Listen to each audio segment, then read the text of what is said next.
Hello, and welcome to Empowered Learning. This video will demonstrate how to take a discrete probability distribution, enter it into your calculator using a TI-83 or 84, and from that be able to calculate the mean, the variance, the standard deviation, and the expected value of the data. So let's get started. So the first thing that we want to do is note that the histogram that we are shown here to the right is called a discrete probability distribution. The reason why is because if you notice here, we have discrete variables. So in this case, we're talking about household sizes. And so if we're looking at a particular population and we figured out, well, how many people are in a certain household, we see that we're ranging from 1, 2, 3, 4, 5, 6 or more. Okay, so just 6 or more will just be 6. So we see that our variables are just 1, 2, 3, 4, 5, 6. And so since these variables are finite or countable, then that means that these are discrete variables. If we take the actual probabilities here, which we can also interpret into percentages. So like say for here, this 0.291 means that 29.1% of all the people that we looked at in this population have only one person in the household. Whereas for here, we see that 16.5% of all the people in the population have 3 people in a household. So we can look at it that way. But the point here is that if we add up all of these probabilities, which are just percentages in their raw decimal form, if we add them all up, we'll see that we end up getting 1, which is another criterion for you to be able to have a discrete probability distribution. Okay, so we know that we're looking at that. So what we want to do next is actually enter this information into our calculator. So what we're going to do is go to Stat, and then after that, we are going to go to Edit. And then from there, what we want to do is put in values in for L1, which will be our first list of values, and L2, which will be our second. For L1, we want to put in these values here, which are our variables. So we're going to put in numbers 1 through 6. So 1, enter, 2, enter, and so forth.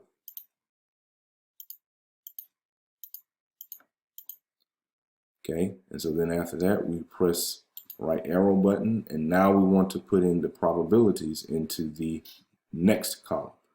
So we'll start off with 0.291, enter, and then 0.323, enter, and we'll just keep on doing it until we finish them all.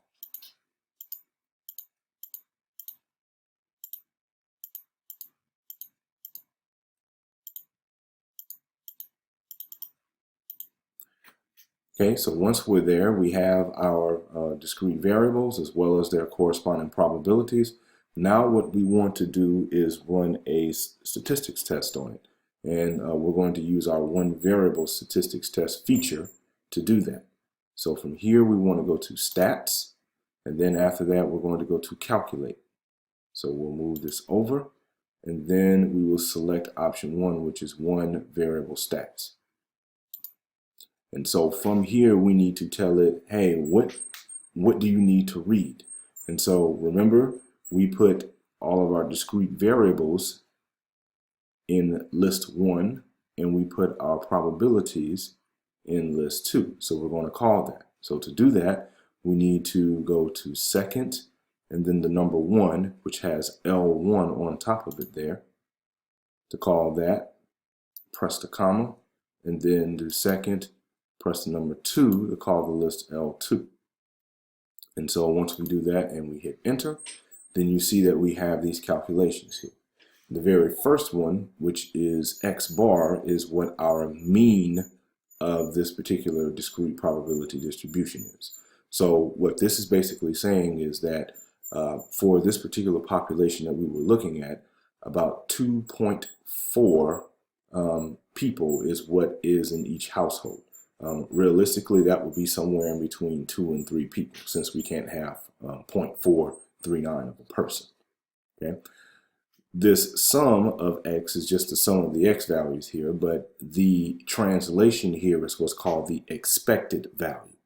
And so whenever we're dealing with a probability, discrete probability distribution, we know that the mean of the data set is also equal to the expected value of the data set.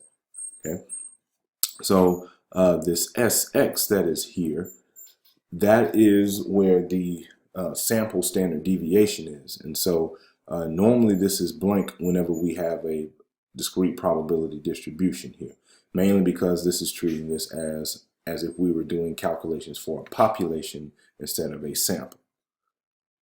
Down here you see the sigma x, and so this sigma x stands for the population standard deviation.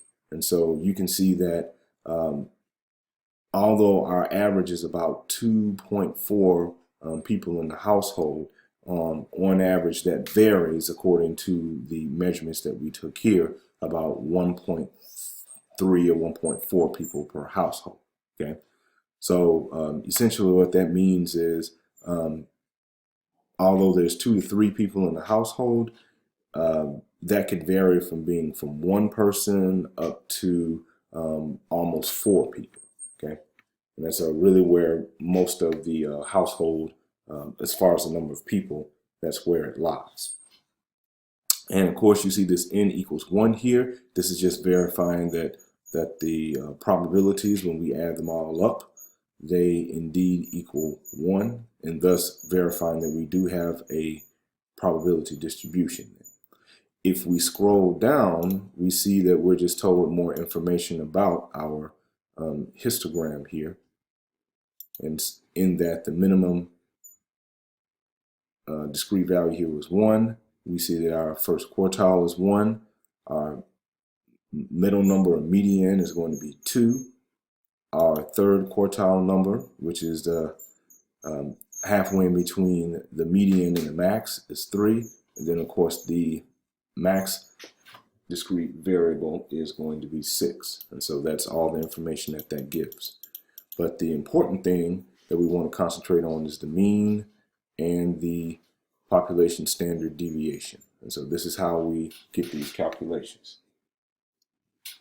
And this concludes this particular video. Thanks for watching.